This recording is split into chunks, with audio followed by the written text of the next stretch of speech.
Early voting resumes this morning before voters get their final say. Our Audrey Russo's in Minneapolis previewing the two biggest races for us this morning, starting with the Senate race. Good morning, Audrey.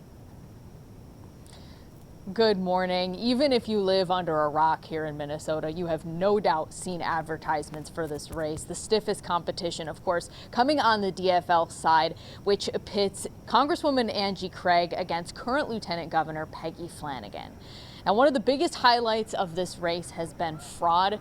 Now, Craig argues and has pointed out on numerous occasions that the Medicare fraud happened on the Walz-Flanagan administration's watch. She argues that putting Flanagan on the DFL ticket in November will hurt the chances of that Senate seat remaining blue. Now, Flanagan has the party endorsement, and she argues that Craig votes too frequently with Republicans.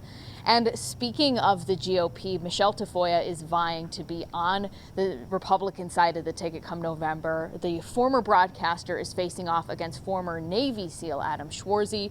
Now, Schwarzy has the party's endorsement, but Tafoya is leading in the polls. Now, voting begins at 7 o'clock tomorrow. Early voting is continuing today, and this Senate seat is only open because it's being vacated by the current U.S. Senator Amy Klobuchar. She's making a run for governor, and I've got a lot more on that race coming up in about 30 minutes. Back to you. All right, Audrey Russo reporting live. We'll check back in about 30 minutes. Thanks so much. And if you still have questions about the candidates and the races, we have a full voter's guide to help you prepare. You can find it at KARE11.com/vote.